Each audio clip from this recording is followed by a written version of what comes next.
but also to have that local piece that where you have the flexibility how you think should assess learning. One of the biggest questions we get deals with social studies. My question to you is, do you think the state can develop a better social studies test than you can within your district? Can you come up with a better social studies, a way to evaluate your students than what we can on a standardized test? So you're going to see that we're asking for social studies and writing to be a part of the local accountability system, and we're asking you to develop your own on that. There's some federal pieces that we help with, and there's some things we add into. Also, we're challenging you to collaborate along with those three ideas. So when you look at each of these regional town hall meetings, there's a certain agenda that we're going to go through. The very first one, welcome and introduction. You've got that with me already. But we're going to take a little bit of time to talk about what is vibrant learning. That's a big question. What is that? What does that look like? We're going to spend some time with that. Local accountability, we have Floyd County. Thank you, Floyd County, for being here with us today to present what you've done as it relates to local accountability and other areas that you've done. We want you to see some models. Then we're going to talk about Framework 2.0. And then at the end, have you ask this question.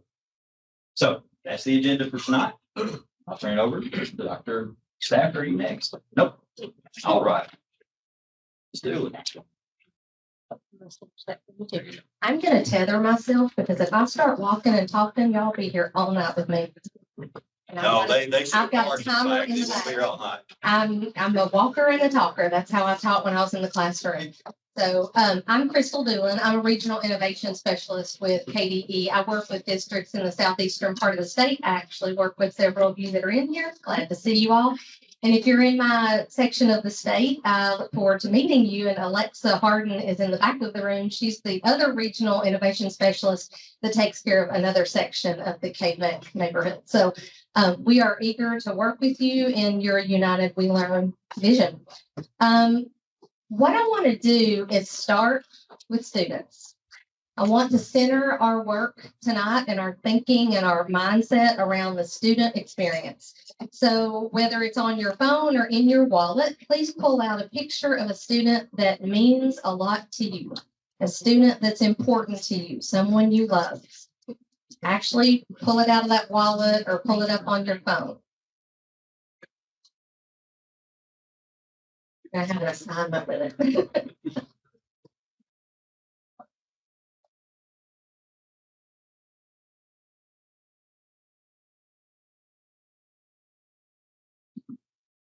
As you're pulling it up, I want you to think about how unique that child is. I'm thinking about my own daughter, even though I don't have my phone up here, how unique that child is. And as a result of that uniqueness, how that child learns, because they all learn differently. I'm going to give you about 60 seconds because of our time. Got to do it fast. But I want you, in just a moment, to turn to your neighbor, share the picture of that child, their name, and one detail about that child that you'd like to share with someone else. This is sanctioned brag time. Okay, so go for it. So as we come back together, questions. Did you enjoy that? 5, 4, 3, 2. So we all speak the same language. Yeah. It's great. Yeah. Same techniques. One. I'll wait. There we go. That's it. But did you enjoy that? Because it looked like you did. When I looked around the room, there were people smiling. Did you notice the energy change in the room? It was audible and visible. Why did that happen? Because you felt joy. And there was relevance in that for you. Okay, so it was meaningful. And I'm betting that that child you're looking at right now, when I ask you what kind of learning experiences you want for them, that's what you're going to want, right? I don't think anybody would say no. So that's where we're going to start tonight. And I want you to keep that feeling and that picture of that child in your mind while we're going through things tonight. Okay, we're going to start here. How many of you at some point in your career as a child in school read a chapter out of a textbook to learn something new? We all did, right? That's typical. That's very typical. So we can all kind of relate and understand a group of children who might be in a classroom where you need to read a chapter out of a textbook to learn about something like pollinators. And then those students might complete a worksheet where they identify challenges that those pollinators face in their everyday life. And then they might label a diagram of the parts of the pollinator. And then they might do some kind of little project where they share with a neighbor or something like that, and then take a quiz, probably a multiple choice quiz where they just show what they know about the pollinator on something like this, right? Okay, I want to compare that to another classroom. This is a school in Kentucky. And in this situation, same content, but these students are driven by the question, how can we inspire others to protect and support pollinators? In this situation, they do research about the pollinators to give them the knowledge and information to design the garden that they have for pollinators at their school. They also collaborate with local businesses for materials and expertise, and then that rolls into sharing their learning with the community through different kinds of experiences that they provide, making of bracelets, sharing of information, so that it's a community thing. Let's look at another example. Human body systems. We all learned about this, right? So typically a class might read a chapter on the human body systems and learn about things like the digestive system, the circulatory system. Then they might complete a worksheet where they take notes on organs and key definitions and things like that. Then they might take that information and do some type of report or presentation. Let's compare that with another class who's doing it a little bit differently. In this situation, these students are pretending to be medical investigators. In their investigation, they are trying to solve a real case about a girl, middle school girl, who is sick. They're following the question, what is going on in Maddie's body that's making her feel the way she does? So in this process, they go through a series of investigations and actually form medical teams where they report out their findings in their chosen way and their diagnosis then to a group of community members who are from the medical field. In another example, most of us probably read To Kill a Mockingbird in school, right? It was like one of my favorite books. But it's kind of typical, even if you didn't read To Kill a Mockingbird, to have read a book in class and then maybe do some work with the vocabulary, do a little worksheet where you answer questions, and then maybe your teacher might ask you to write an essay about whether or not Atticus was a hero. And you might be asked to provide textual evidence, and then you turn that essay into your teacher, and she grades it, but she's the only one that reads it. So if we switch that up a little bit, this is a group of students who are doing this in a different way. With a collaborative spirit, they're working together as they read through the book and making relevant connections to their world. They're asking the question, what makes someone a hero? And through the lens of the Jim Crow South, they can create videos so that other students that they attend school with can view that video and learn how they can stand up to injustice in their world and how we learn from the past. All of these are examples, of course, of vibrant learning.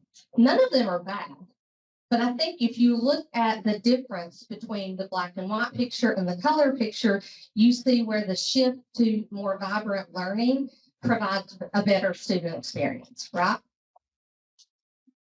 I'm sure you've seen this definition before. Relevant, authentic, and joyful learning opportunities. Honors students' cultural wealth, gifts, and interests, and then allows them to demonstrate through personalized products what they have learned.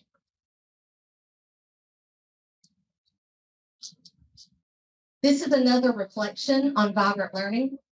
I'll give you a moment to read that. I don't want to read that to you. But this is a student from Spencer County Middle School sharing her thoughts on a PBL project that they did in math.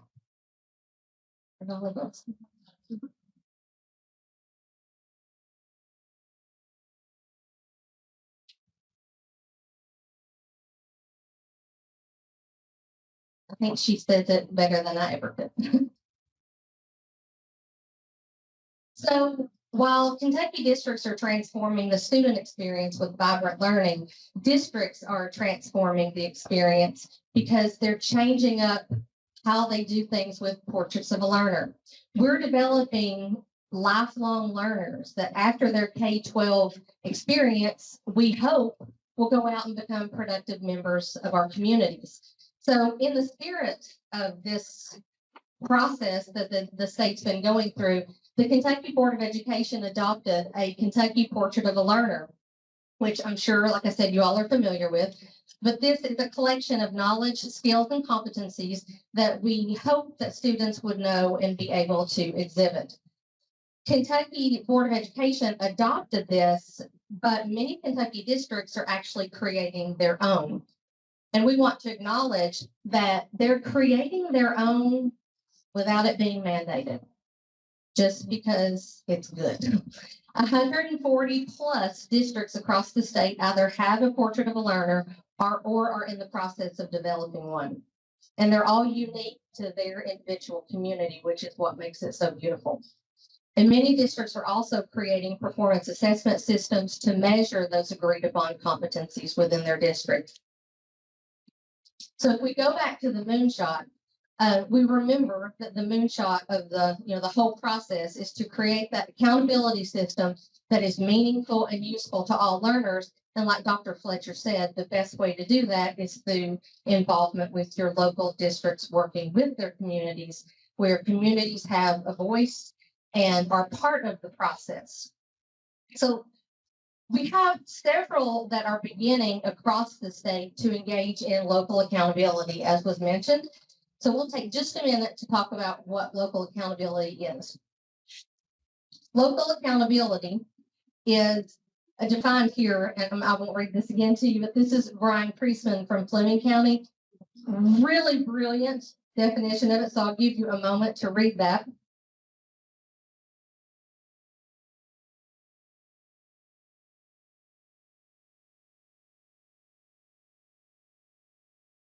So just like the portrait of a learner defines success for the individual student, the local accountability system defines success for a district, a whole system. And it's based, like I said before, on that reciprocal agreement between the community and the school district, where all stakeholders have, an input in that.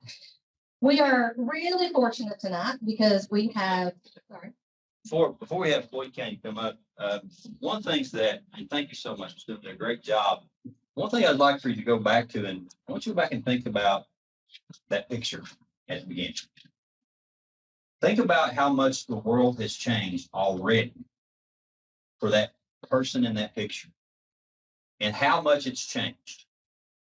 If we could go back to the portrait of a learner for just a second, we go back to that. Oh, there we go. In order for our students to not only just to survive in what's coming, to thrive, they're going to have these type of skills.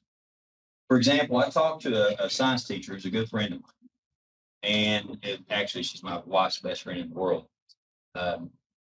She talked about giving her students a lab. She's an excellent AP biology teacher. She gave the students a homework assignment and said, this is a lab with AP biology that we always do. She went back and gave the same assignment to AI. She said, I had to change my assignment because the AI wrote a lab out perfectly. There's no way I could have told it. Some of my best students or even my medium, you can actually say, if we want this to be an excellent, what level do you want AI to answer your lab questions and things of that nature?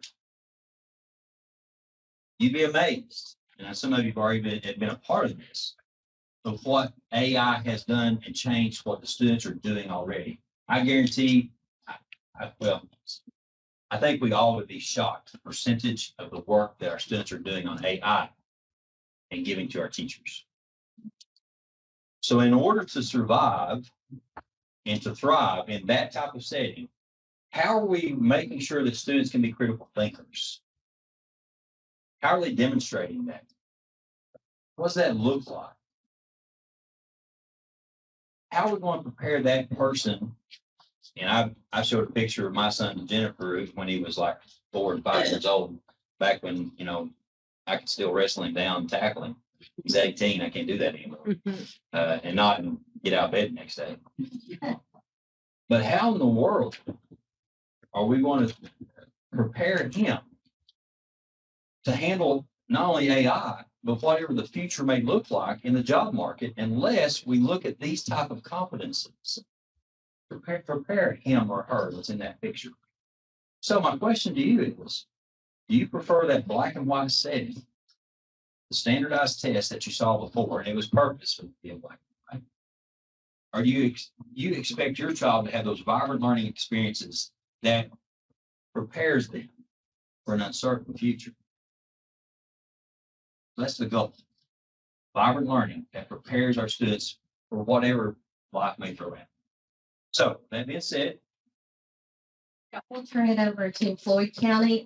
We are super lucky to have them here. They're going to share with us their local accountability work and how it's changed and is still changing in their district.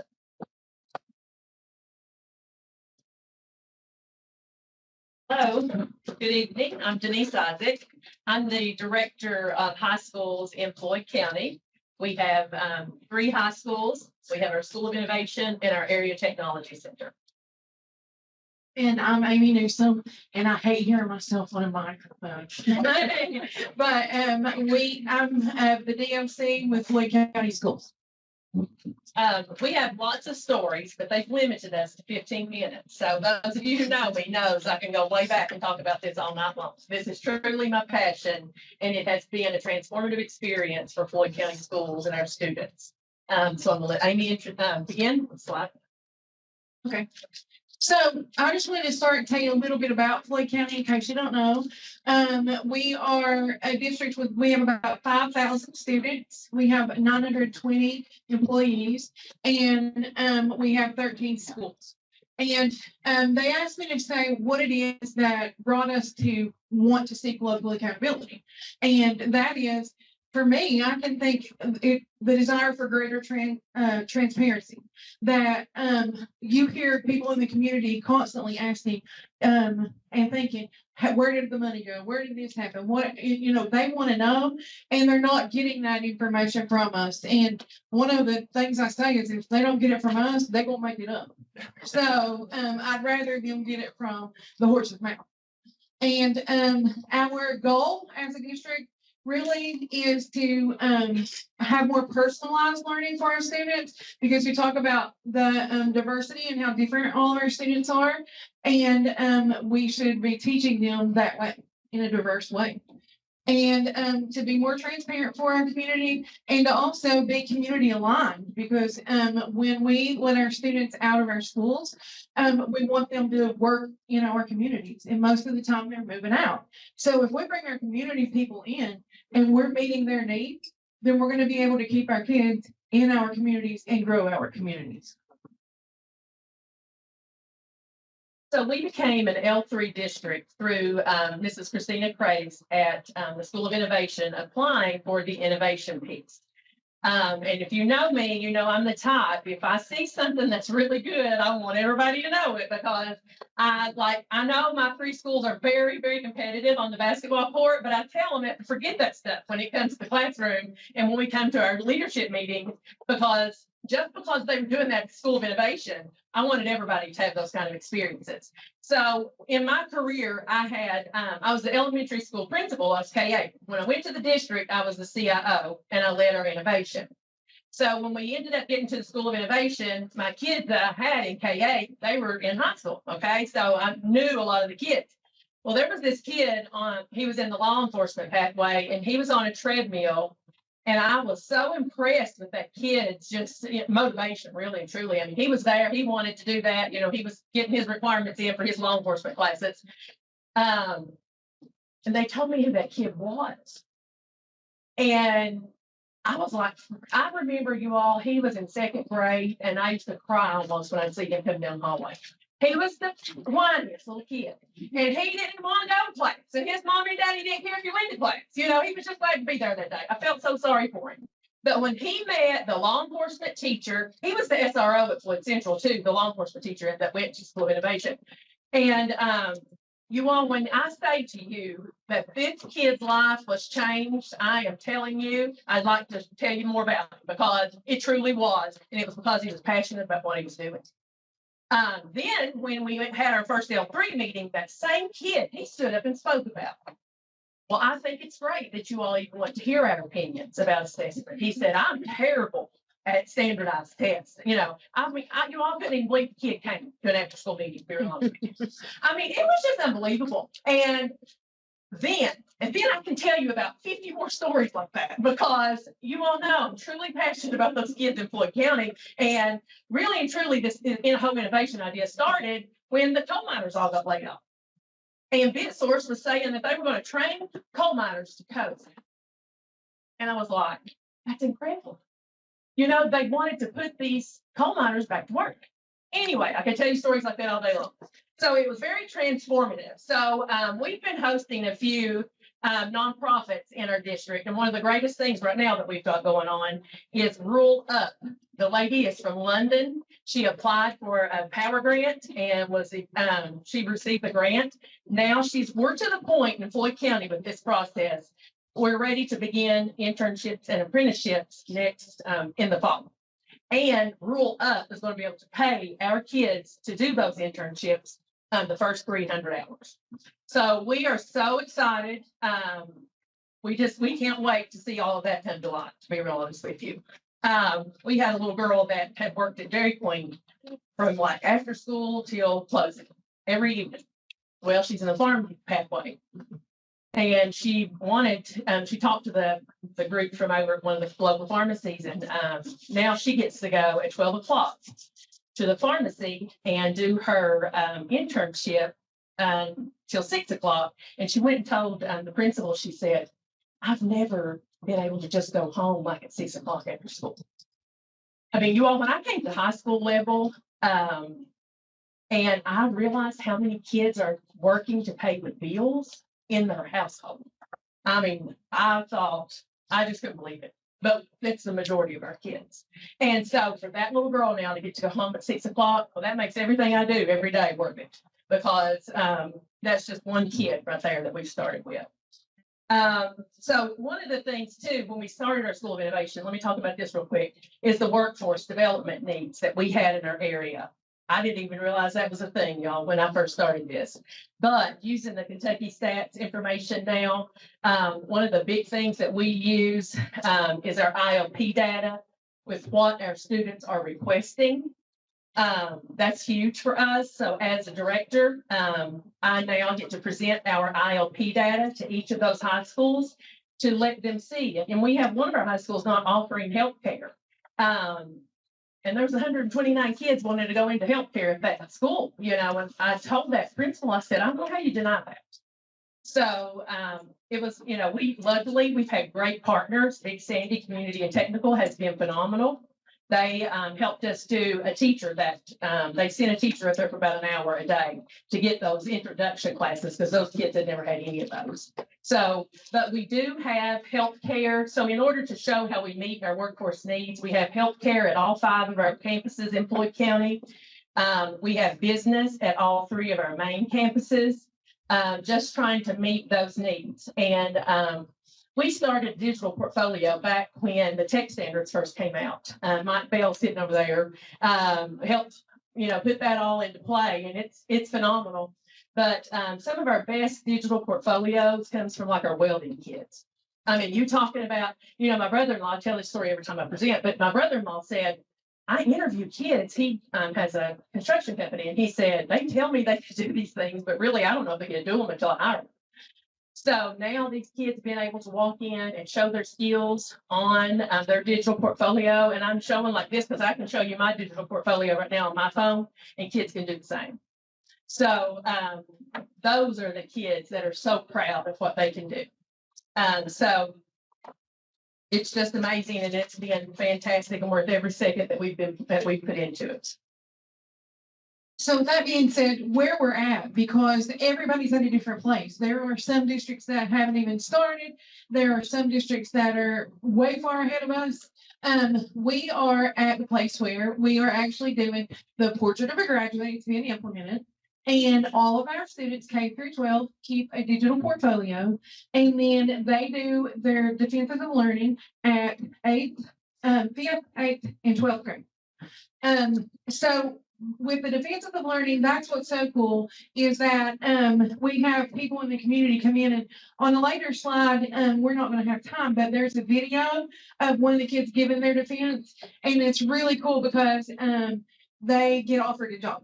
There's a guy from the engineering firm there, and when they're really getting real life, like this is a job interview. You're telling me what you learned, and in the end, like it's opening doors for our kids. It's giving them opportunity. And that firm, they had an engineer at every one of our L3 meetings, so those kids got to know him very well. And we even changed in some of our engineering offerings to offer civil engineering because he said we can put these kids to work right away as soon as they leave your school. So the next year we were offering civil engineering because we used his feedback so much. And that's just another example of keeping them in our community and growing our community.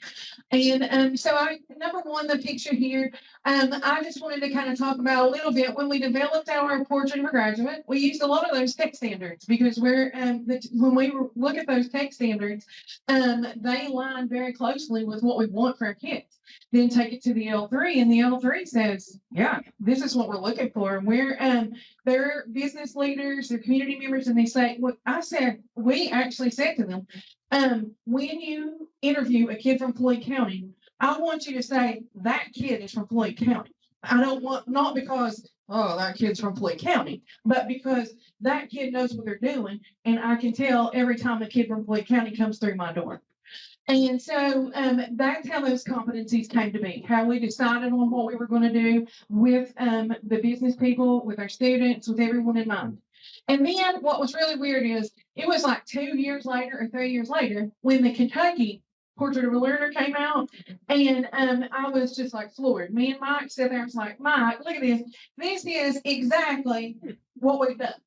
And so I made this little graphic to show everything that we've got aligns exactly with what Kentucky did. And I was thinking, well, it must be real important. We must have got something right.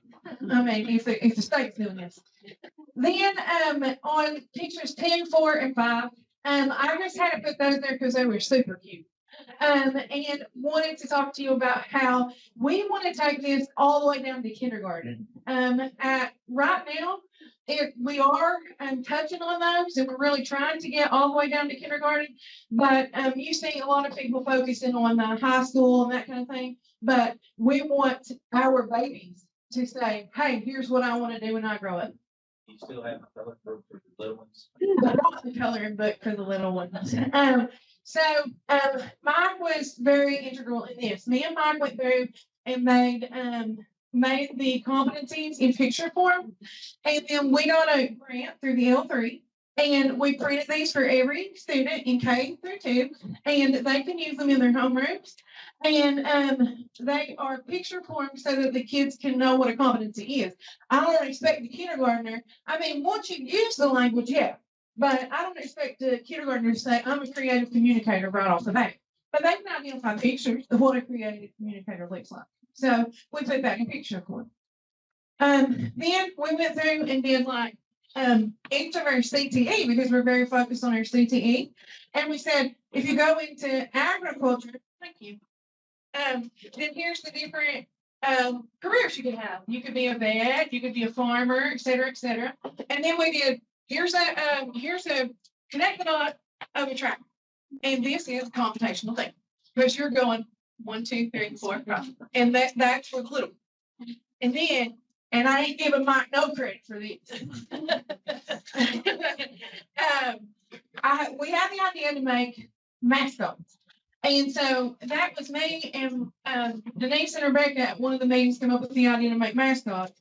And then I got behind the scenes and started working, and I came up with this. So this is for 3 through 5. And this is, we started thinking about those Pokemon cards and our kids like Pokemon and that kind of thing. And so I designed the mascot. And like, for example, this is Diesel, and he's our heavy equipment mascot.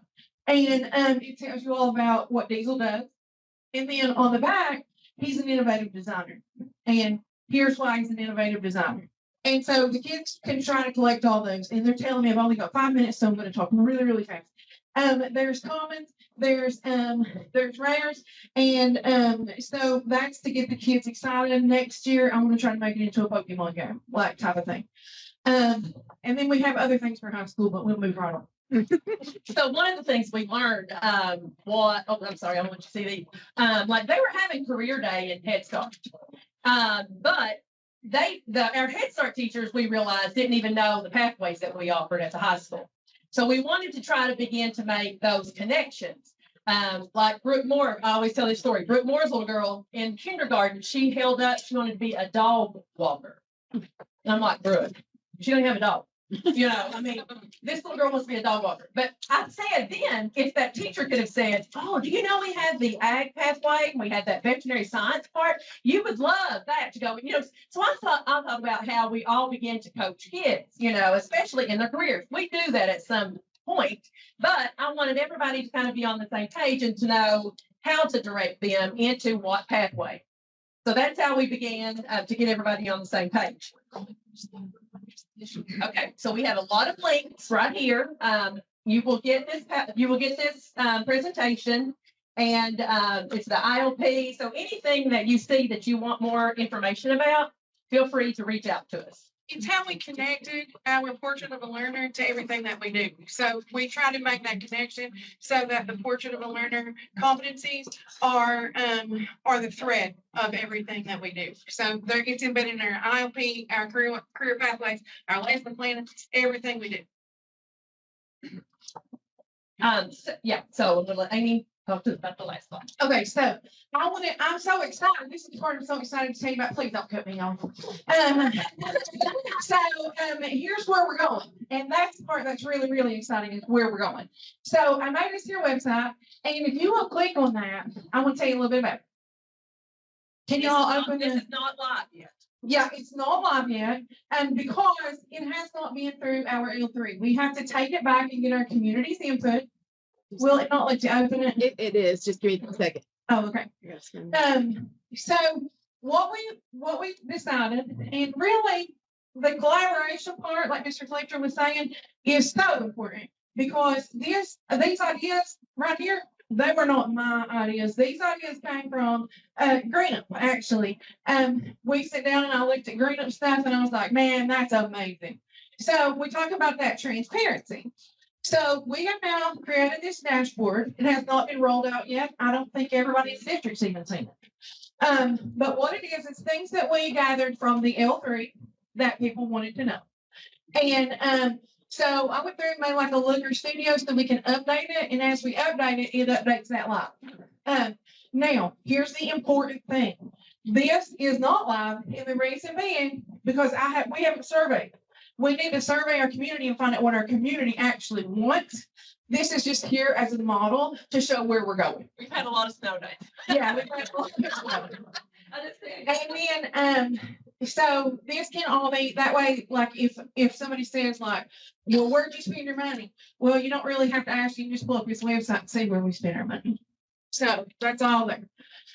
On the third tab, this is the next thing, what we want. And this is another thing stole right from Greenup. We talk about how the little kids, the competencies.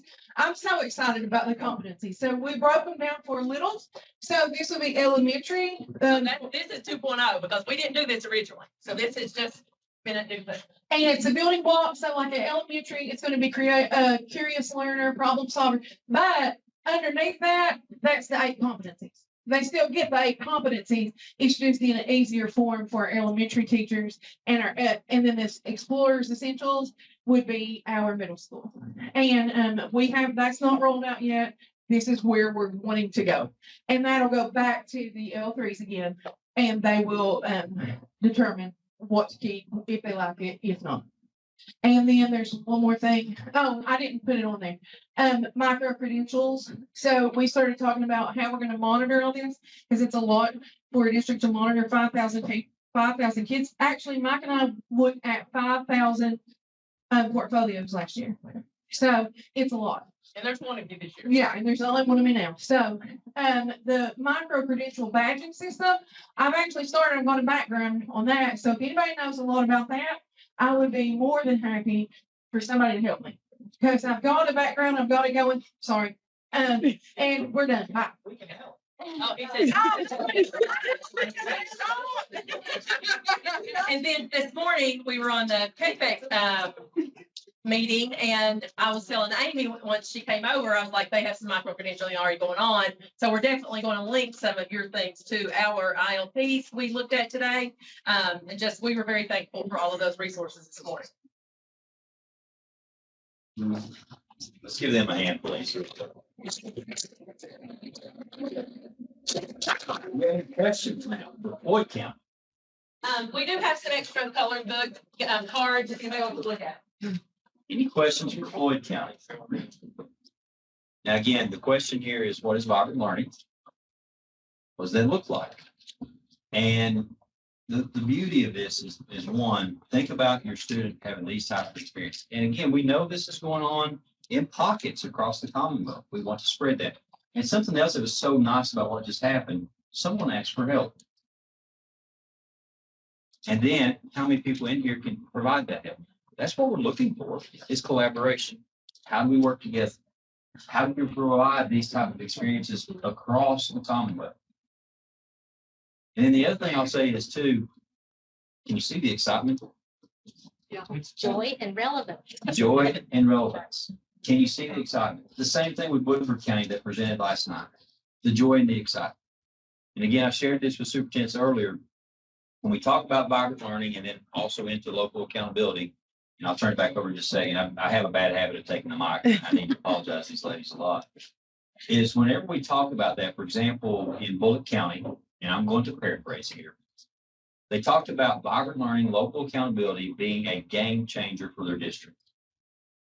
This local accountability portions that measures vibrant learning has been a game changer. In his words, Superintendent Bullitt County, Jesse Bacon, said, this has restored a lot of faith in our community, in our schools from our community.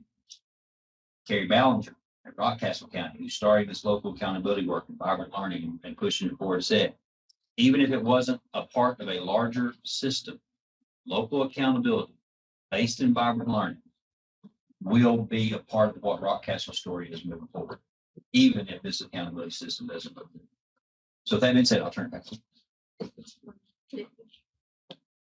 So does anyone have any questions for Floyd County before we move on? Okay, this last slide here, I love this. We find ourselves in the midst of a movement.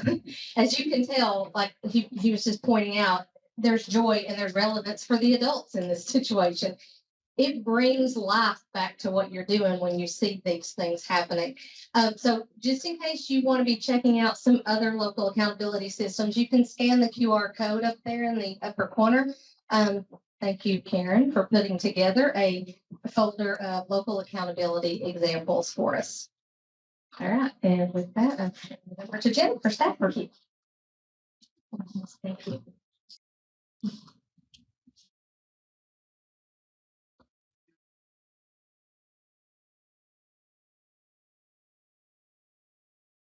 So let's think about the future.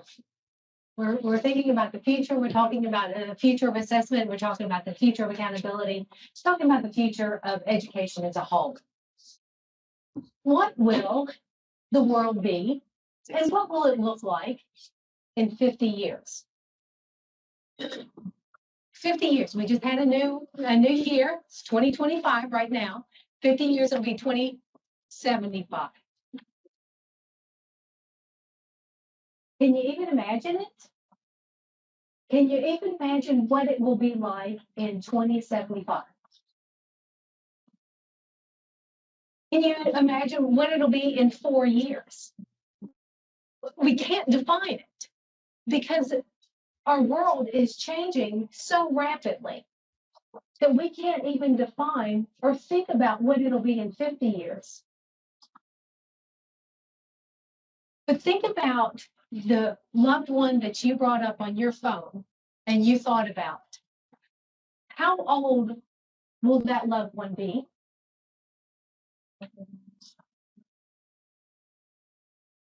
So Commissioner Fletcher, my son, he'll be getting ready to retire at that point. She hopes. So we can't define it, but yet that's the world that we are preparing our students for right now. We can't come up with what it'll look like and what because it's so different. It'll change so quickly as it has in the past 50 years. Think about our parents and what what kind of world they lived in. It's completely different than what our grandparents lived in. But we are preparing our students. So that's the reason it's so important to have these vibrant learning experiences.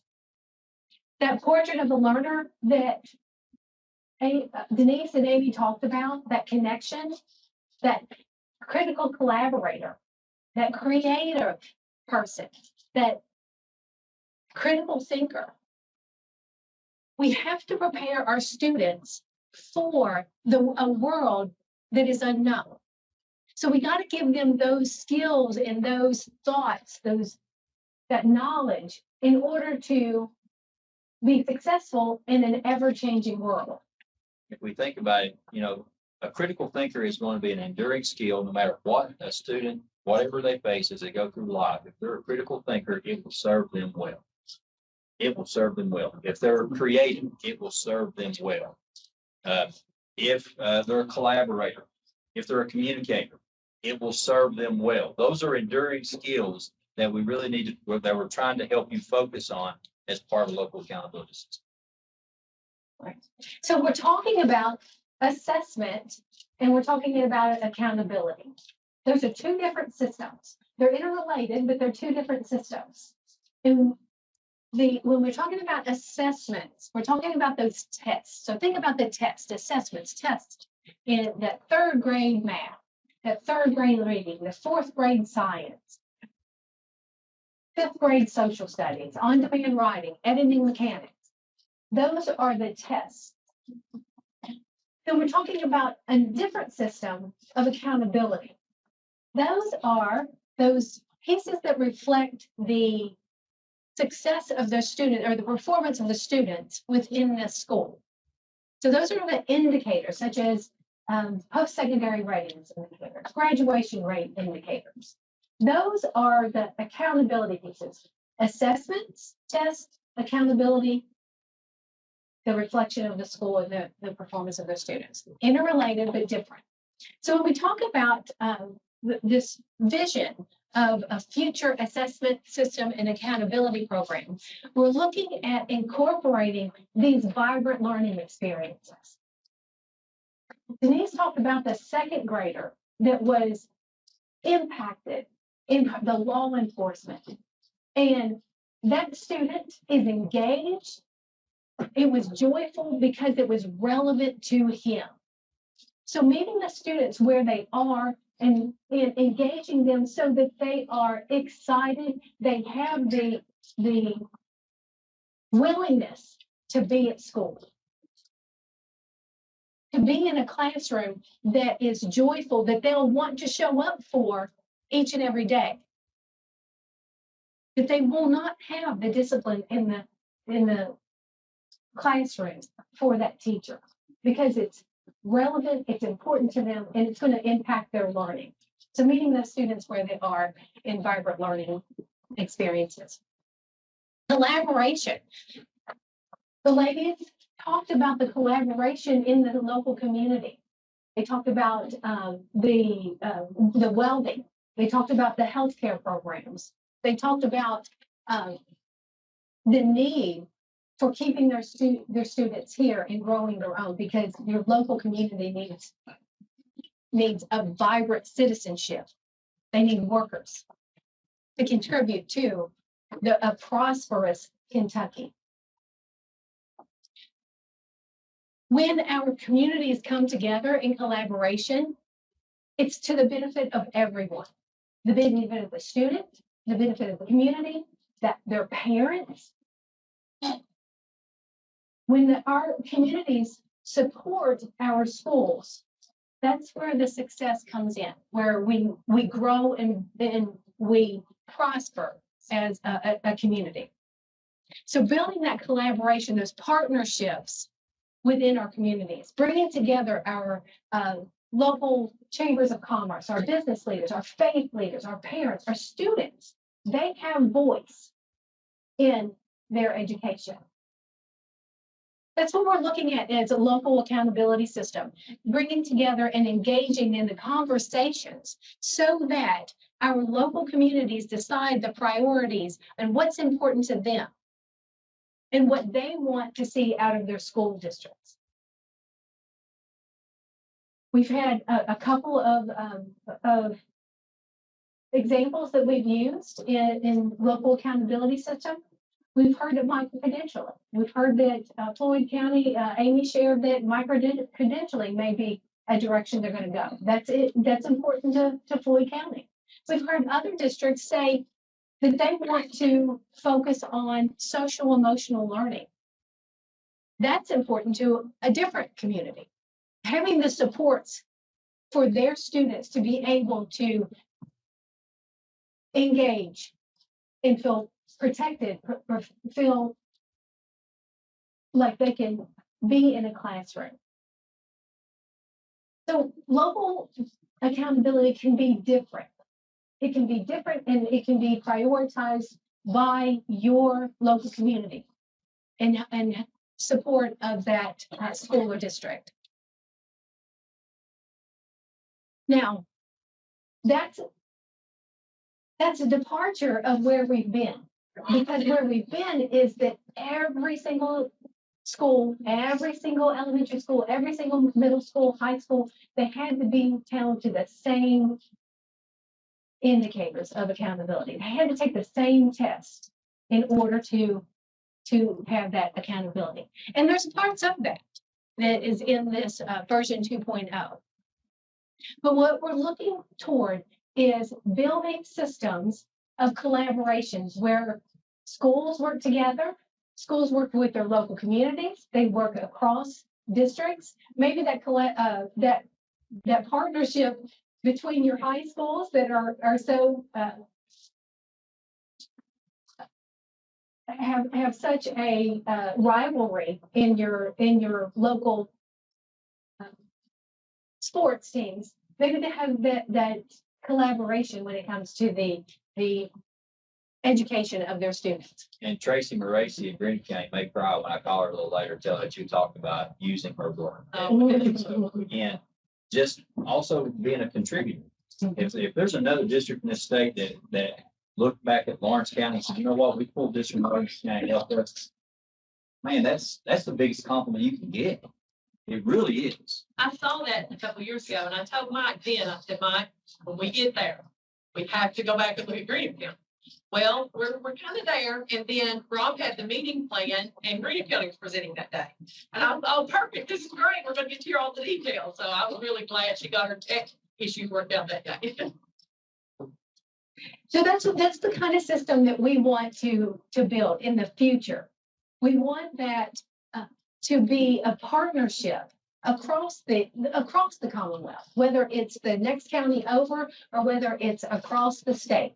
If there are districts that have similar demographics that are in different places, then we want to connect those. We want to build those systems of collaboration and not have that comparison.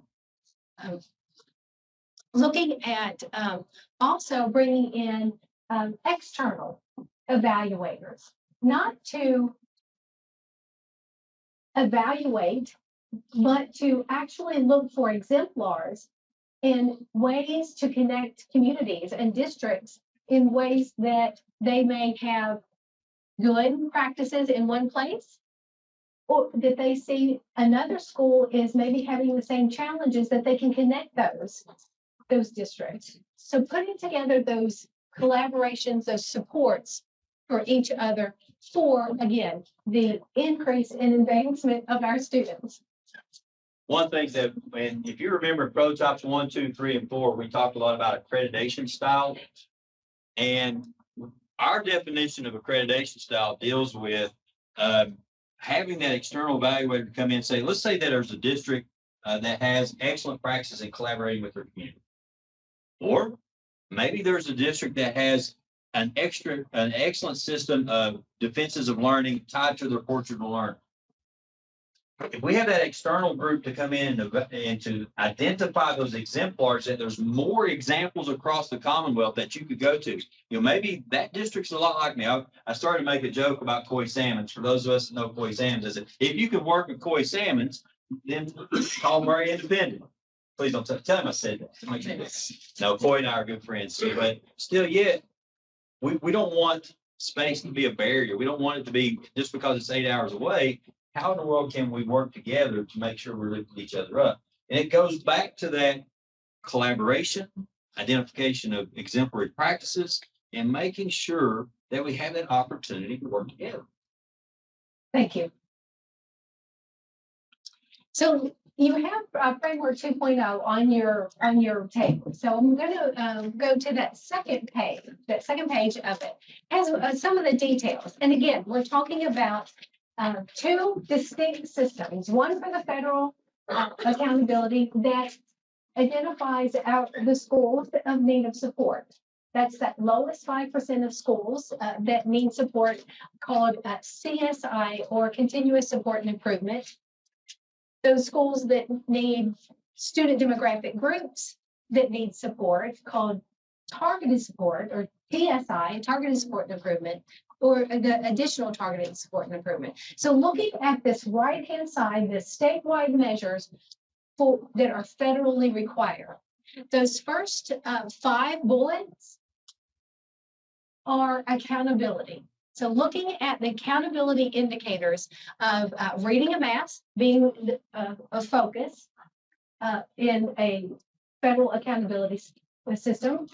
And then we heard that our most supported change from the current accountability system is going to an individual student growth, away from that change element that's currently in there, but individual student growth, where you take a student where they are and grow them in that subject area from one year to the next. So from 3rd grade reading to 4th grade reading.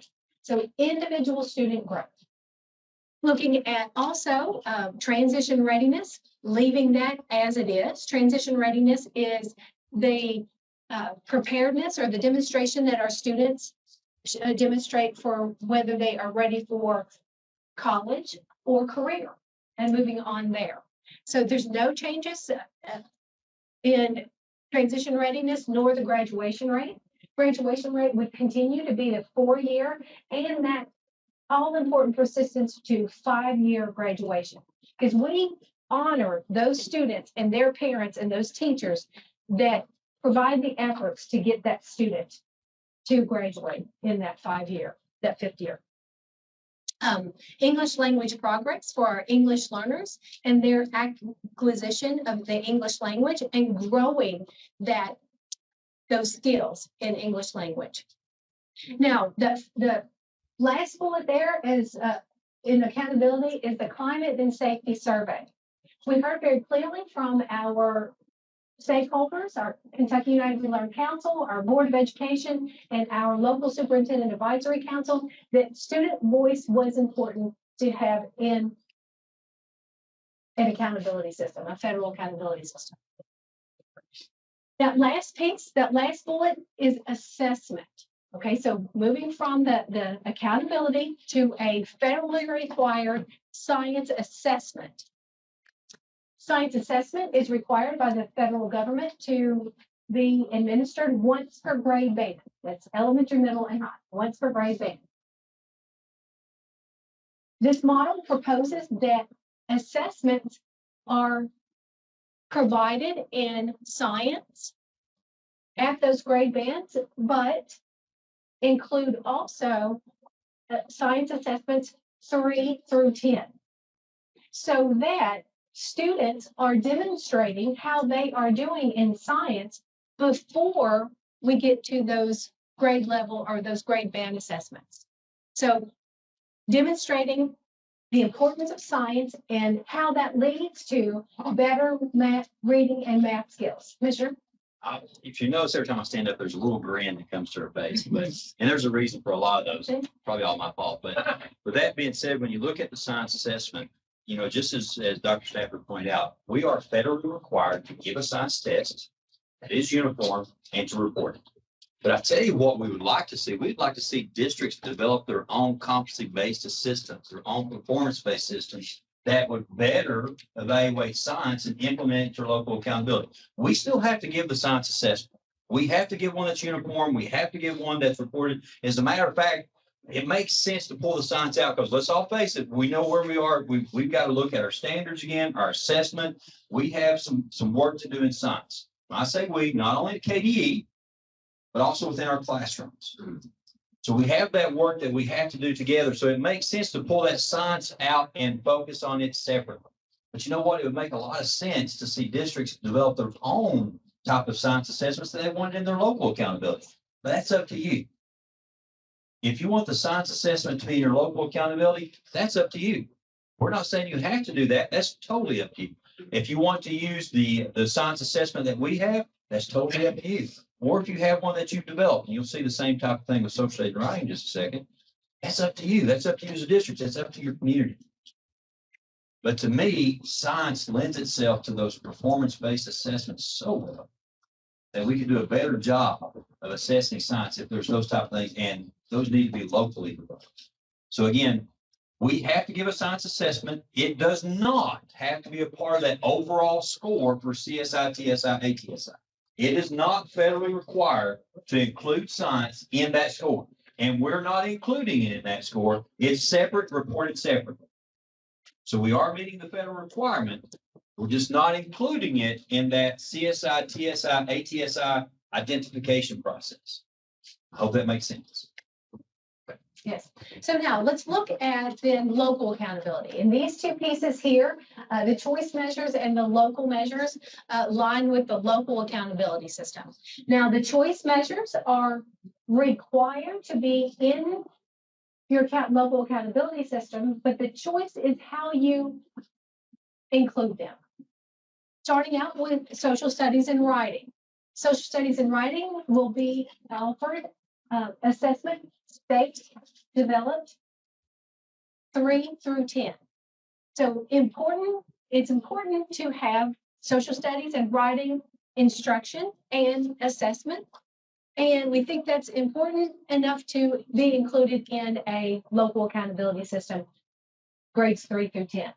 Now, you may opt into that, or as Commissioner said, develop a more authentic local demonstration of science or social studies and writing, similar to the science assessment.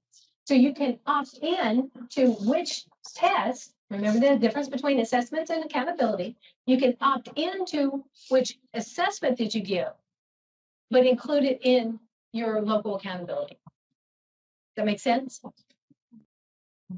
So we're demonstrating the importance of social studies and writing by requiring it grades 3 through 10 to be assessed and included, but the choice is how you assess it and then include it in your local accountability system. The similar with the vibrant learning experiences. We heard a lot of examples this afternoon of vibrant learning experiences. The Kentucky United We Learn Accelerating Innovation group developed a menu of options of vibrant learning experiences. They include things, defenses of learning, capstone projects, other types of innovative practices. But that's not all. Your local district could develop their own vibrant learning experiences and be included in your local accountability system. So again, the choice is yours and the district's. How you meet that, but required to be in your local accountability system. So again, those two pieces go into local accountability. But if you think about vibrant learning, there's two ways to look at this.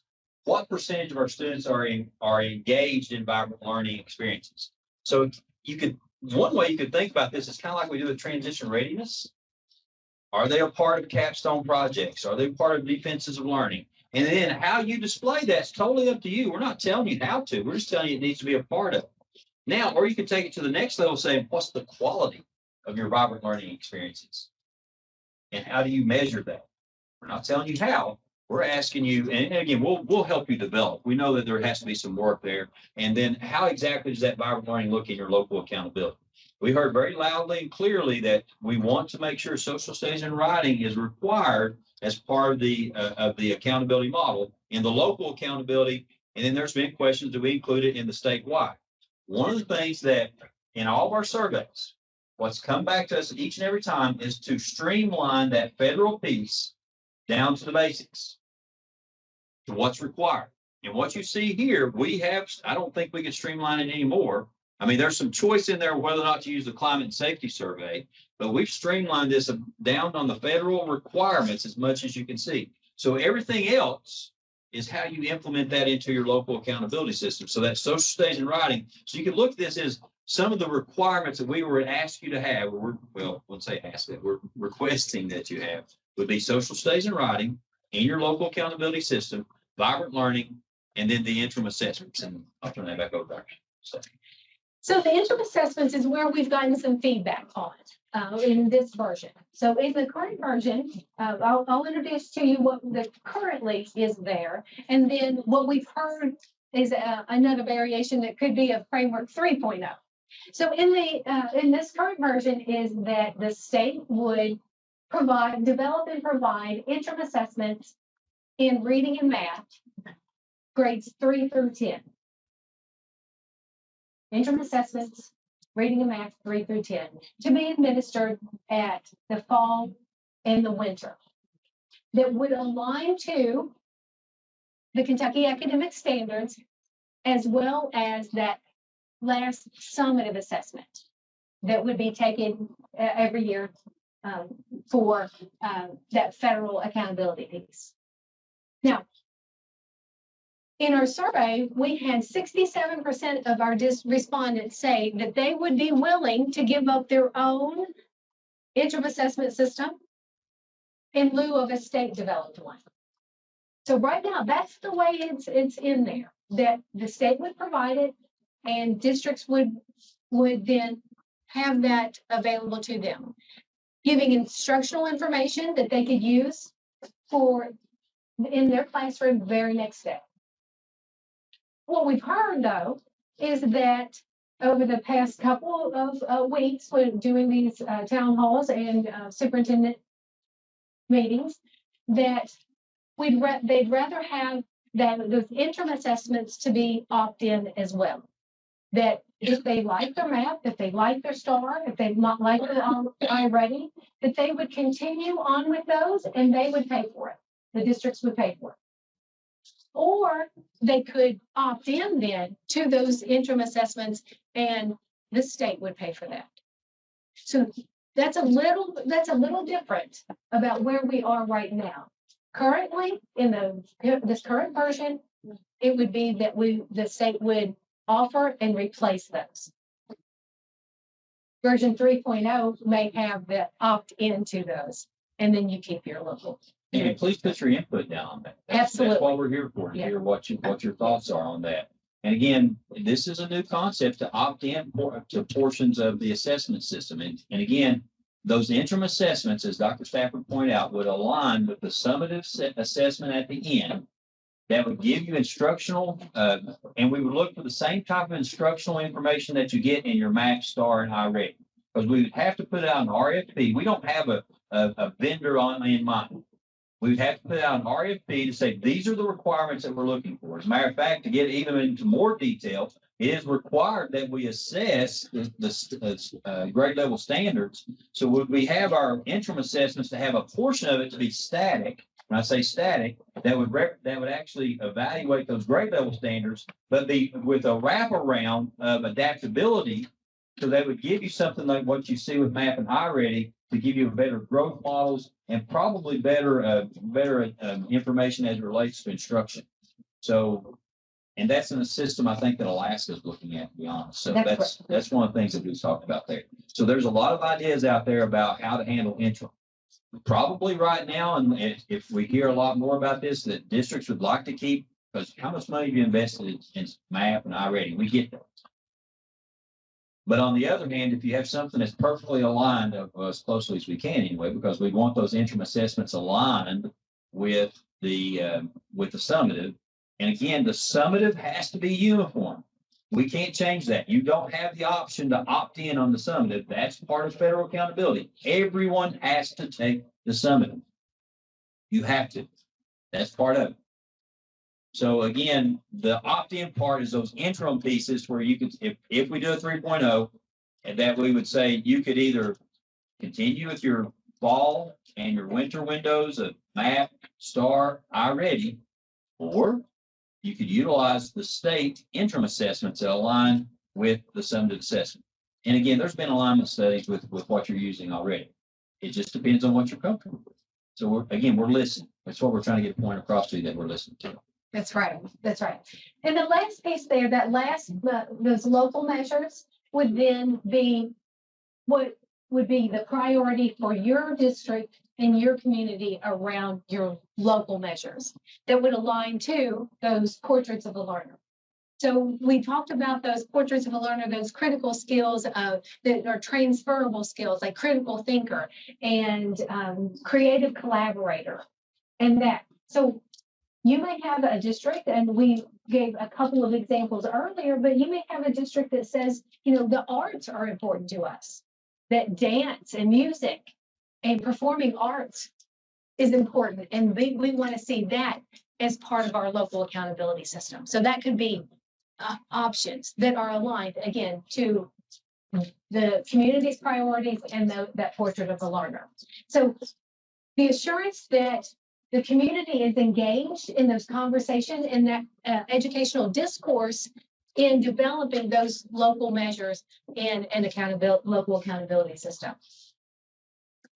Now we realize that this could not happen overnight. Districts are in different places. You heard that Floyd County, they're just at the precipice of their local accountability and making it transparent and out on the web. So it's going to take a bit of time to develop this, because districts are in different places where it comes to local accountability or vibrant learning experiences or developing their own authentic demonstrations of learning. So we've got to pilot this. We've got to have an on-ramp so that our district leaders, our school leaders, and our students can develop the skills in order to have these. So we're looking at pilot phases, starting with pilots, learning from our local labs of learning and the districts that have been mentioned here, like Greenup County, and those local labs of learning that have already been engaged in this. Then expanding that to more districts, and then eventually across the Commonwealth. So the last thing I'll say before I'll turn it over to Commissioner Fletcher is that we are part in the middle of a movement. You're here because you are interested in education. You want to see a bright future for that loved one that you brought out on your file. We ask you to get engaged. We ask you to continue this conversation. We ask you for your input now, so that we can develop a system for the future of our assessment and accountability system in the Commonwealth. Thank you, Dr. Stafford. And two, when you look through this and think about this, we want to give you the flexibility to dream. We want to give you that flexibility to give your students the opportunity to demonstrate learning in different ways. There may be some ideas out there that are unique just to your county that we have no idea about. What's that look like? If you've seen a defensive learning, it's amazing to see a child talk about what he learned or she learned in a class and how it was relevant to them. And one of the things that's so important, especially in the mountains, is how do we get our people to come back? How do we keep our people? Because if we can't engage with them and show how we are relevant, we need to show how we are relevant to our community, how can we keep our people? Believe me, there's plenty of houses in Georgetown. I've seen plenty of them, and it's a great place. But I think it's important for every single community to engage with their community leaders so that we can keep our people with us and so we can still grow and prosper. And when we think about accountability, when we think about this local accountability model, we're putting that in your hands. We're leaving that up to you. Now, again, two parts, the federal piece. Again, these are the required parts, the standardization, if you will. This is how we make sure that we're identifying the CSI, TSI, ATSI schools because we want to help. But also, too, what does that local accountability look like for you? So I'll stop there, and this gives us an opportunity for some questions if off the bat. Thank you.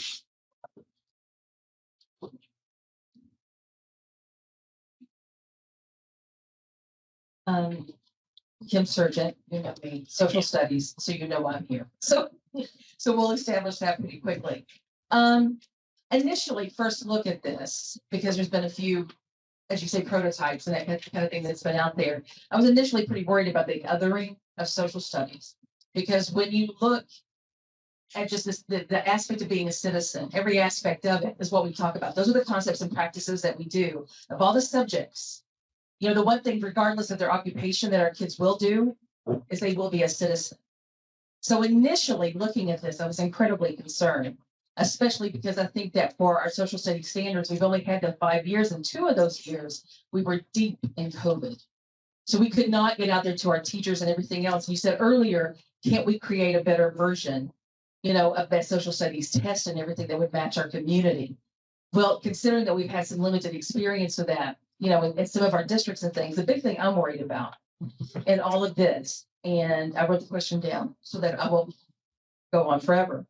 So how do we really ensure, because this is a concern for me, because I know that whatever you give our districts, they're going to absolutely work themselves to death to do.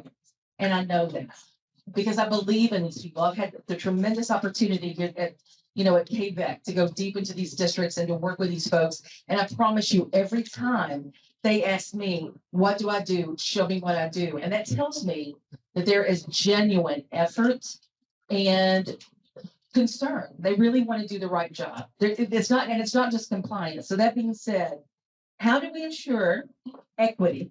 That is always going to be a concern for me when we look at rural versus, urban and the whole kind of thing. Because you mentioned Fayette County earlier, you're talking about the civic seal. You're talking about, they got, what is it, civic lex and that kind of thing. They have all those things there to make all these big things happen. So how do we ensure equity for a required test? Because now knowing that it's going to be 310, it's going to be required, that measures growth without guidelines and a rubric. How do we help these districts that do decide to do this local component? And then how do we make sure that there is equity district to district? And I think the biggest thing for me in thinking about that is that those guidelines and that rubric for those districts is going to be incredibly important. I'll let you ask that and I may ask one follow-up, and I promise I'll be quiet. Okay, let's back up for just a second. Let's talk a little bit about, we have such a mindset, me first, and I tell people a lot of time, I'm a recovering testing principal.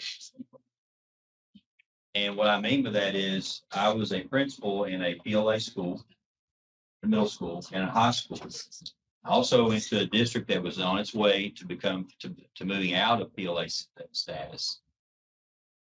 But we did so many things to make sure our kids met the math and reading, including, let's take them out of music, let's take them out of art to get them remediation. And sometimes maybe we doubled up and took some of that social this time because it wasn't tested that. So we build a culture, and again, I'll give the story of why I changed. And that's one of the reasons why I wanted to be commissioner as a part of this accountability. How do we change the mindset of it has to be assessed at the state level before it's important? How do you change that? Because that's a lot of things people, the first thing they'll say is, if it's not assessed at the state level, it's not important. That's why we're talking about having that being required within the local accountability piece. And one of the things that came up, and I think it's along the same lines, is we need to look at some type of parameters and guidance of what that looks like. I'm not a social studies, that's not my background. So we'd have to lean on our social studies people to give those type of parameters so that it is a part of that local accountability. Now, but also too, balance that with flexibility, because remember, an overwhelming part of our surveys has been, let's streamline the federal accountability piece, which does not require art, music, social studies, writing. As a matter of fact, doesn't require science. But on the other hand, knowing that one of our driving forces in education is making sure that we have a student that is civically minded, that can operate in our system. So that being said, we're going to need some help on developing those parameters and those guidelines of what that looks like. Now, I will say this, a lot of districts have developed that through their portraits of a learner. They have developed those type of systems that say, okay, this is what we're making sure that all of our kids have the ability to be communicators. Some districts, for example, I love the KYA event that they have, where the kids are writing bills, trying to get that bill passed. That is vibrant learning. That's a vibrant opportunity. So to say that we have all the parameters in that, we don't. So we're going to have to lean on people that are specialists to help us with that.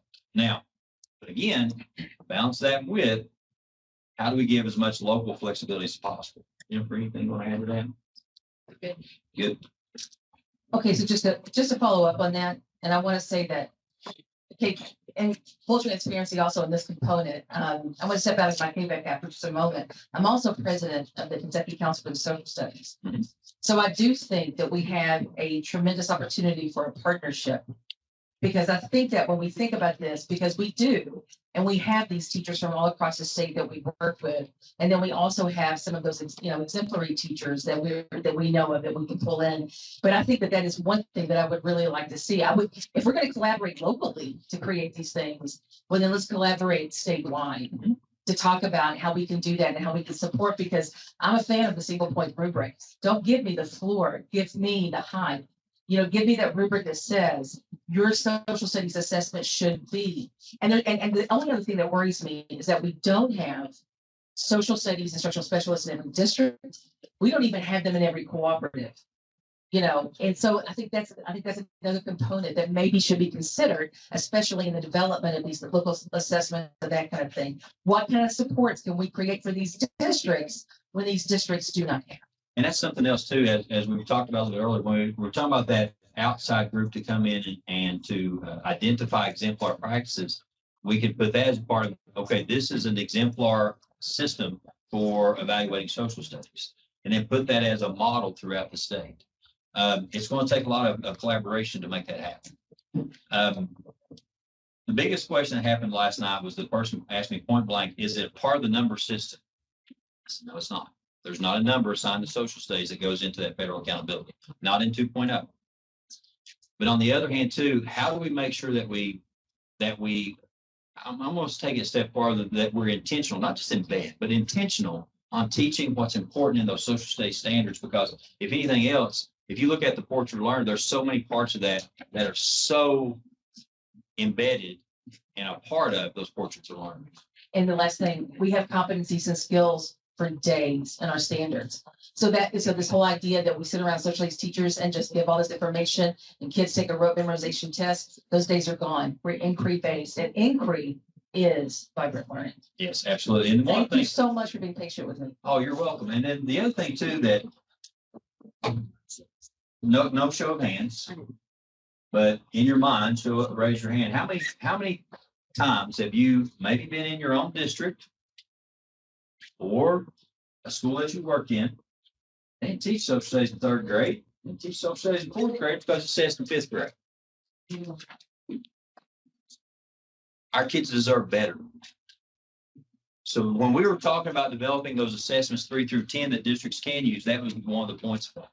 Is so that we want you to be able to measure where they are as 3rd graders, where each student is as a 4th grader and as a 5th grader. But it's our hope that you can develop something locally that has a better model of whether it be a competency-based system or something that shows growth for that student when it comes to those social studies standards. We don't have all the answers on that. So, but again, we do students such a disservice when we take them out of arts, music, social studies, writing. You know, of course, we have writing throughout. Writing is a part of everything in the course of learning. But how does that look? We need some ideas. Yeah. So that's being full transparent. Thank you. Others?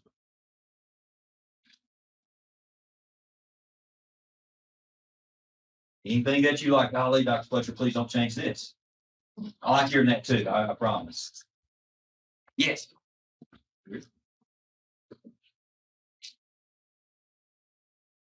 I'm not going to say no, don't feel it. Noah Campbell, I'm a social studies teacher as well.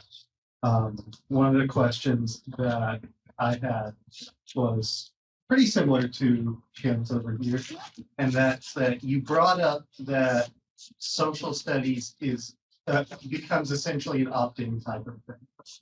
Well, no, it's required as part of local accountability, but you can opt into the assessment that we provide. That's what I mean. Yes. And what I mean, what I'm interested in is we're going to have, as I understand, evaluators that go around and look at the quality of these local accountability things to make sure that they're doing what they're designed to do by the prototypes.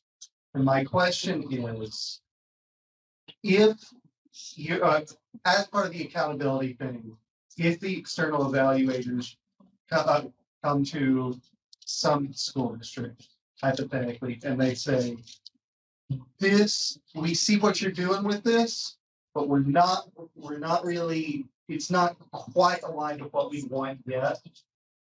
I imagine that what they're going to do is they're going to say that we need to work on this together to make it more aligned with what we want. In the meantime, while that process is occurring, will a district be compelled, is the word that I'm going to use here, to take the state tests in the meantime? I've never thought of that. Really, my approach, and I think our approach has been more along the lines of trying to trust districts without being the stick. And so right now, what we're hoping for is that the social studies with teachers within a district say, this is what we think that our social studies assessment should look like.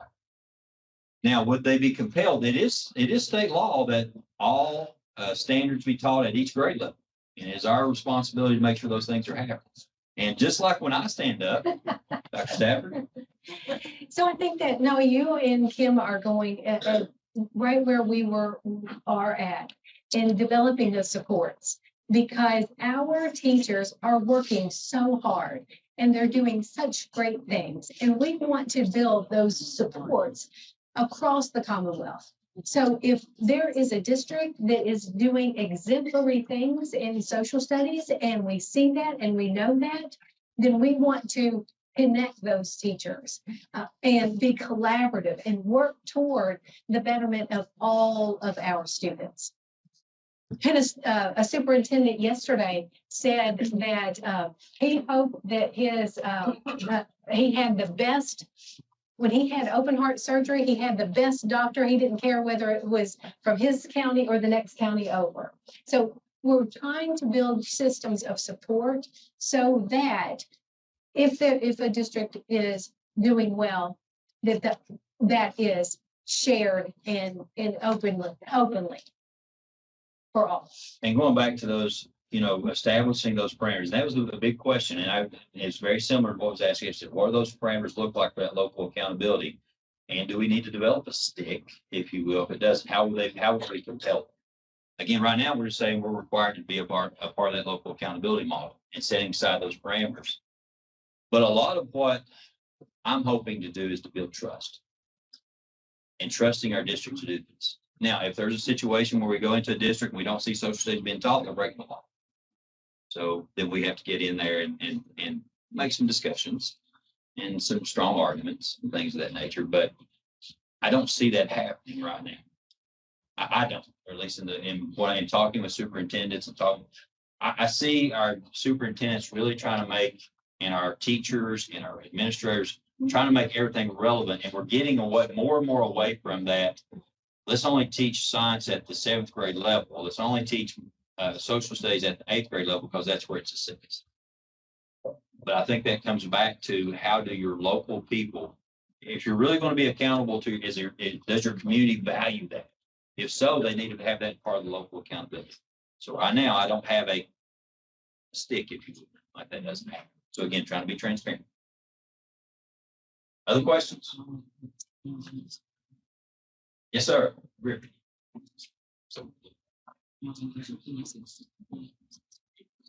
Hello, I'm Patrick Collin. I'm a teacher.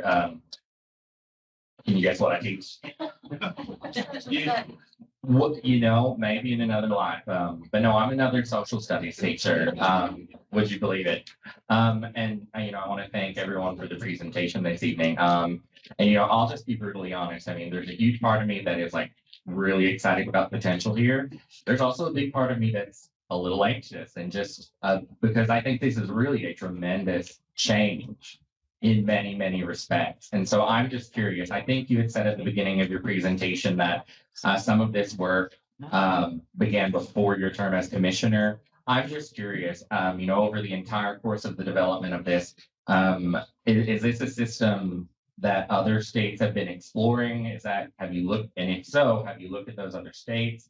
And how any impacts to social studies instruction in those states? Yeah, sure. So we've mentioned the Kentucky United We Learn Council several times, and they are a group of around 50 to 55 stakeholders. And I had the opportunity to work with the Accelerating Innovation Standing Committee throughout the duration of the Kentucky United We Learn Council. We took the first year to learn and look at other states. We looked at other states in the nation. We looked at ourselves, and we looked at the past in Kentucky and what has happened in Kentucky, and the components of CARA and what were the obstacles and why wasn't that continued? So we took a lot of time to learn. We also looked at other nations and what they're doing as part of accountability. So this local accountability system is a Kentucky-grown system. We have heard from districts, our local labs of learning, that are having tremendous strides, and you can see the excitement here in Floyd County. We're seeing it in multiple districts across the Commonwealth with that local accountability system. We're having real impact on students and their communities. So when you say, are other states doing this? This is a Kentucky grown system. And that's the reason that we're here, because we're listening, because we want you to be engaged in the conversation. Now, I will tell you that other states in the nation do not have social studies as part of their federal accountability system. Kentucky is one of the last one, and a very few states have social studies and writing within that. So we've seen it. We have other states. We've learned from the past, both in Kentucky and outside of Kentucky. And so this is where our Kentuckians have said they want to go as far as local accountability as well as the federal. So no, you don't see that in other states. Just like she said so beautifully, much better than I did. So no, you don't see this in other states that I've seen either. And the point of that is, if you're really looking for, I tell you one of the goals that I have, okay? What's the most common thing that every time you see a new commissioner, what usually happens? There's a new accountability system, right? And I'm happy to say this started before this commission. But my goal would be the reason for the streamlining, in my view, let's streamline down to the federal requirements. But then if you want to change local accountability, that's up to you. How does that look? How does that change? And let's face it, there's going to be things that change in your district that you're going to need to change your local accountability system that may not be happening in the district next to you. So that being said, we have heard and I can't give you the numbers, but several states, they don't even address social studies. We feel like it should be a part of that local accountability system, and we need to develop some parameters to be a part of that. But I will tell you this, I am a firm believer to tell you that I think that the social studies teachers in this room can do a better job of developing a system than I can for social studies. And what's that look like? You know why? Because you know your individual students. You know the needs of your community. You know what's there and what's required. So I be willing to put my money on you than I will be for me to develop a system for your students.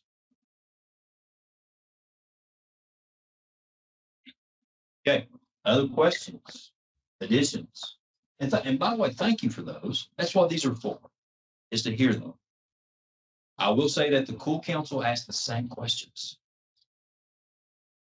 So there was, I think one of the things that people talked about is how do we fit it? How do we handle social studies and writing? If we really streamline down that federal requirement, we feel that social studies and writing is very important. We don't say anything about art and music at all. But you know what? I guarantee that there's so many districts across the state where music is such an important part. If you go to the band in Hazard, in Lawrence County, you know, we've got some pretty famous people too when it comes to music. It's a big part of who we are. Those performances are phenomenal. And how many of you have that performance, that play that's put on every single year that every single student wants to be a part of? How's that part of your local accountability? And you know what? That's not in any number. That's not a part of any number in federal accountability, but yet those practices go on because local districts believe in them. And it's a part of the culture, and that's what they want for their students because it's what's best. We can get our students out on stage, they can probably accomplish about anything because sometimes it's just taking that first step. So with that being said, how do we build a culture of, first of all, yes, this is federal accountability, but also too, to understand that just because it doesn't have a number at the state level, it is still of huge importance. And you hear a lot of people talk about big A, little a accountability too. Big A being as part of the federal requirements, little a is what's part of what you believe is best within your district. All right. Other comments? Maybe something that you saw tonight that, golly, that was excellent. We appreciate that. Yes. Clarifying, please. And Right behind us, get we have at least been. sorry, I don't think I really need it. That's okay. A clarifying question. So going back to the social studies and writing, and I've heard several times like 3 through 10, 3 through 10.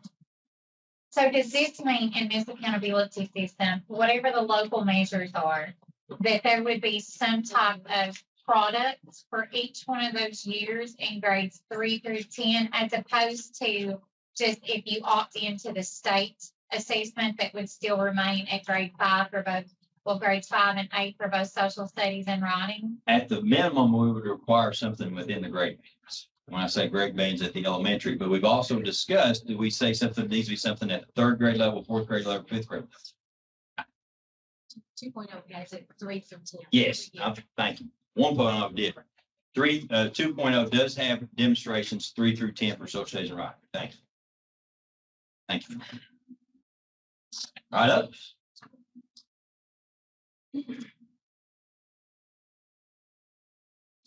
I'm trying to pull people out and say something positive too, which these are all positive. Don't get me wrong. These are very positive. I don't want to say it's not. Just a clarifying question and then also parameters. Excellent input. Go ahead. So I'll say the one thing I am excited about.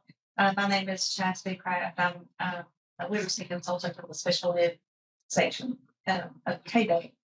And so just thinking about the vibrant learning, when I was sitting there looking at the slides as she was going through that, all I could think about was the kids with disabilities, because most of them, reading, writing, and math on paper is where they have trouble. And so if they have those opportunities to express what they know in those areas, I think that will help tremendously, but it would also cut down on behavior issues in the classroom.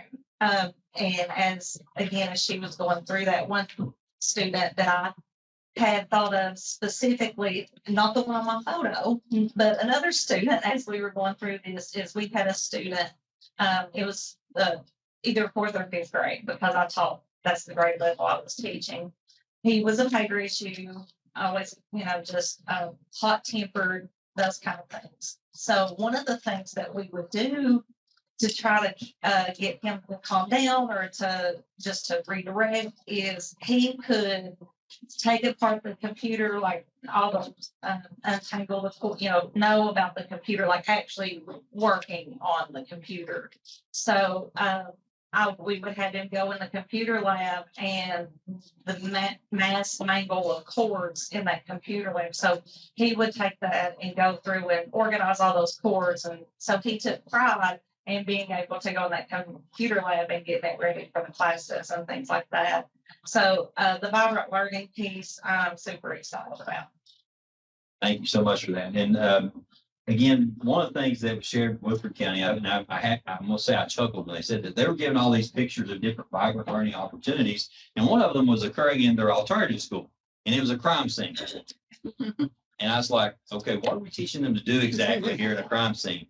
But what they were talking about was how engaged even the students in their alternative settings were, that they were offering these type of vibrant learning. And even those students, once they're there, looking at their attendance increasing and possibly even moving back into the regular setting, all because they had those vibrant learning experiences. And again, we have a lot of questions to answer still. We realize that. That's why we're here. That's why we're here with these settings. But also, too, thrilled to see some of the vibrant learnings going on across our state. Yes. So I just want to follow up with that. We have an unbelievable success story with a CD student that suffered severe trauma in elementary school all the way through. And he survived all day student at Christopher High School, and then came half day to FCSI his freshman year, half and half. Well, by sophomore, he was getting in a lot of trouble at Christopher High School. And the principal was like, I think we're gonna send him, up to the alternative school, RLC, and ended up, he was full-time student at MCSI. He's like our star student, and he's at UK this year. And he's he's partially into the Stanley Pickman program. But I am telling you, if it wasn't for the teachers, like the summers, we worried to death about him when he went home, because one year, the mom sent him to the Harlan, boot camp and all that. We didn't get him back. It was just unbelievable. But truly, our star student. It is, and like, but when they had his ARC, the principal called me and she's like, I think we messed up. I'm like, why? She's like, I don't know. We've got to the supports for this kid. And I'm telling you, I start star students.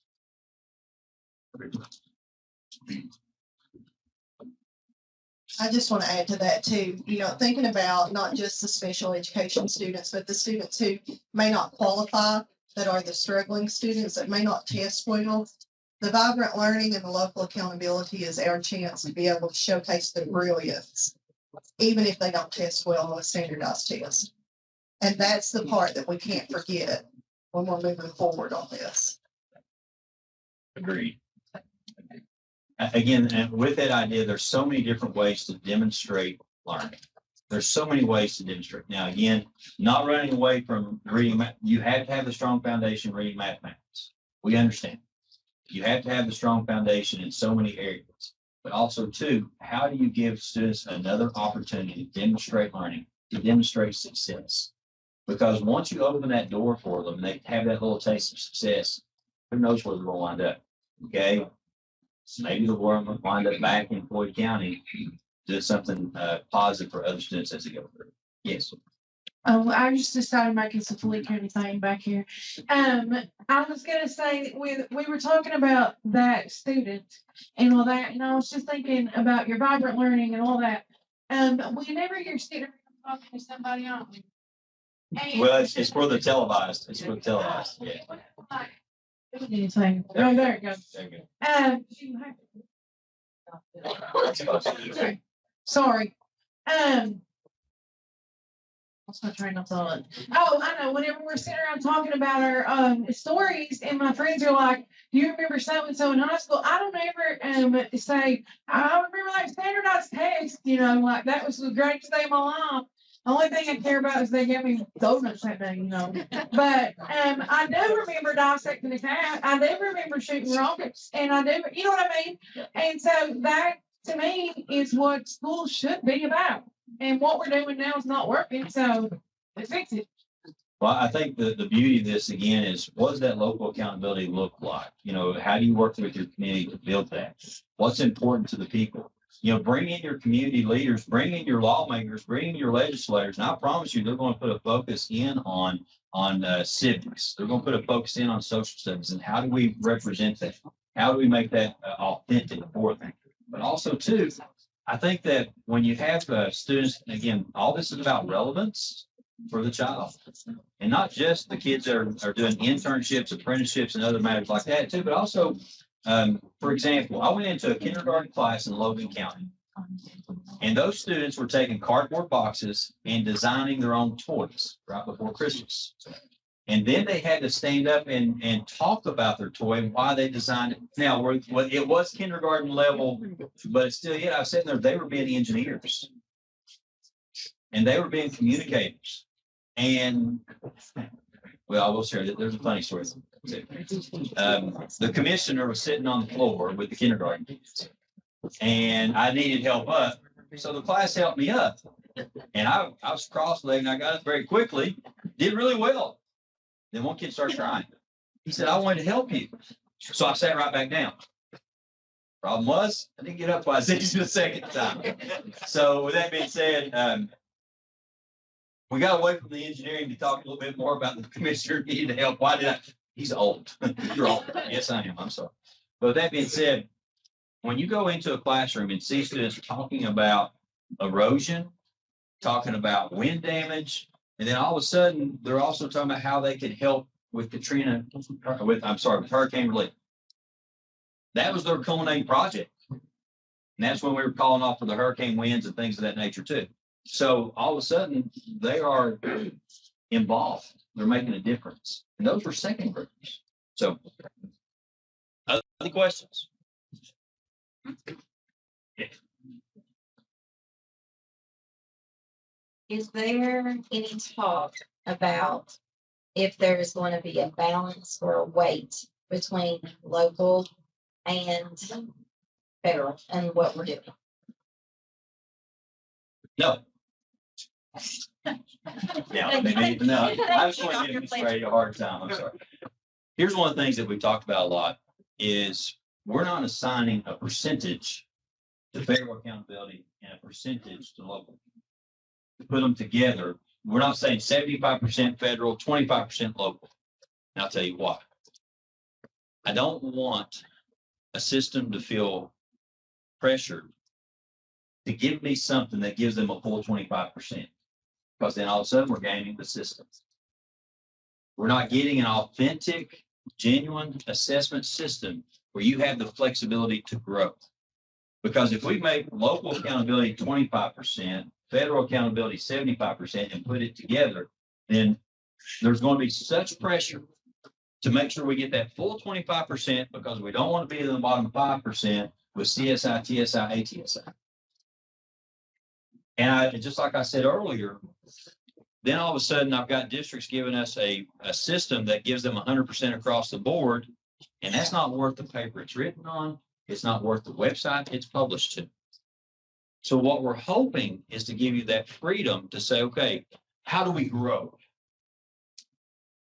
For example, I've used this before. Logan County, we talked about there's different parts of their local accountability system.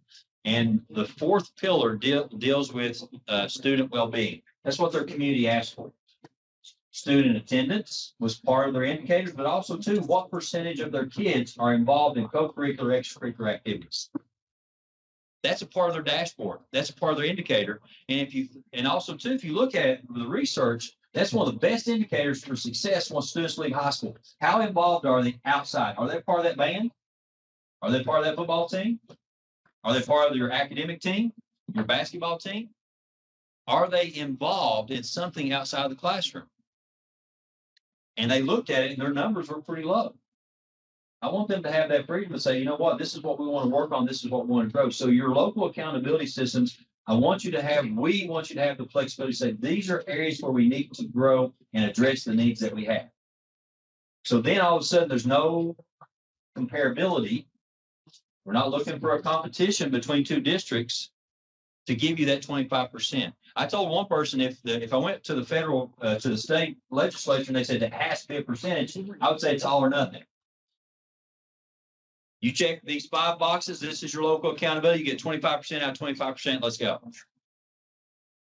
Because again, I don't want a district to feel compelled to come up with something that just gives us a 100% across the board because they don't want to be a CSI, TSI school. And that was a great question because that was something that's been asked several times. Okay. We got time for one more? Yeah. One good question, one short answer. Yes, sir. Dr. Fletcher, appreciate your all's work on this, and there's a lot of exciting things. For us and districts to help drive change and motivate and help with culture, the success is the ultimate culture builder. What does it look like in terms of what will we see in 2027 as far as we see colors now? What does it look like in 2027? Is that too far away to ask? No colors. No, but what do we see? What are we going to celebrate when we get our scores back and what does that look like? I think that's locally determined. So if you look at your local accountability system, you set your own goals and you say, how do you celebrate that? And then, of course, the key component of that is that collaboration with community and communicating with your community say that 5 times fast, to make sure that these are the goals that we're setting together and we're going to celebrate these goals. Now, you can always celebrate the math, reading, the growth, and all that too. You can. What does that look like? That's what I'm asking. We don't have any system where we're saying, they talked about 3 designations, whether it be meets requirements, whether it be exceeds requirements or something of that nature. But it's really about whether or not you're in CSI, TSI, ATSI, that federal piece. And we're not saying anything about a red school, a blue ribbon school, or anything of that nature when it comes outside of just that CSI, TSI designation. So it would really depend on how the local group, if your district says, you know what, we really are so focused on that federal accountability piece that we want to make sure that is advertised within our schools. We're going to put out the numbers because that's just part of it. And there's always going to be somebody's going to rank Jason Brewer every single year. But they're going to even put those flipping rankings out there. Thank you, Jason. Until his school didn't do as well as some of the others, then he quit. No, I'm just kidding. Jason's a great guy. I hate to say that. That's on recording now, isn't it? Jason, I apologize. But Jason would always rank the schools. Honestly, I was one of the first ones to open up and look to see where we were. So that being said, we're really looking for you, your local group, to say, this is what we want to celebrate, but these are the areas that we have for growth. I'm not looking for the state to come in and say, you're a blue school, you're a red school, you're an orange school, you're a yellow school. It's more about, this is where we are, this is where we want to be, what's our progress? Okay. That being said, do we have those cards out? Yeah. Oh, the last thing I want to talk about, There are cards on there, and so we are collecting those. Just if you have written down a question, you can drop it off back here, or you can see one of us, and we will make sure that you also, if you didn't get your question answered, there will be a feedback loop, and so we are going to answer every question that comes through. We'll answer every question that we can at this point. So what I want you to do is to go back and first of all, if you look at what is our pathway at this point. If you look at that accountability system, we're in that part where we're going to, in the spring of 2025, after we get through the town halls, we'll start engaging more with the legislators. As a matter of fact, we had legislators with us last night.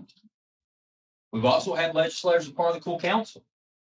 Representative Tipton has been with us every step of the way. And we've had others. Max Wise has been there. We've had, and I hate to start mentioning one, but we've had at the last full council meeting, I think we had 4.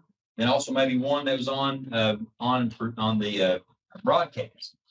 But also too, we started engaging more with our legislators. What does this look like in the General Assembly?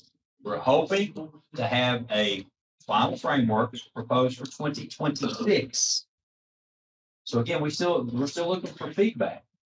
But compared to where we were 6 months ago, we went from prototypes, which give a lot of generalizations and pathways, to more of a model framework that gives more details. And those details were determined a lot by our full council, the input from them, the input from stakeholders, the input from our surveys, the input from superintendents. There's been a lot of input along the way, so that we want you to know that we're listening. Okay? Because I believe that we have a prime opportunity to get this right. Maybe for the first time in my years of education, we have an opportunity to get accountability right. So as we close, think about that student. Does this accountability system help drive the change that provides those vibrant learning opportunities to prepare students for whatever the future holds? Is this what you want to see for that child? Is this what you want for our kids? I hope it's yes. Makes me want to go back and teach. I have a math degree, by the way, math and physics. Anybody, when I retire, everybody's looking. But that being said, we also want to say thank you. Thank you so much for being here. We appreciate the input.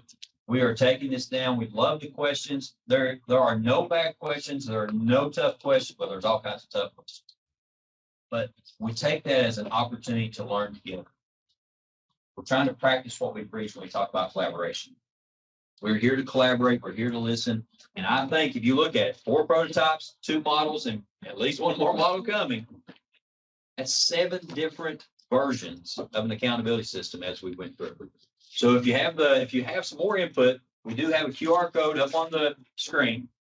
You're welcome to scan that, or you can put your question on the card. Make sure you have that. Make sure you put some contact information, because it's our goal to answer every single question. Thank you for all you do. Thank you for being all.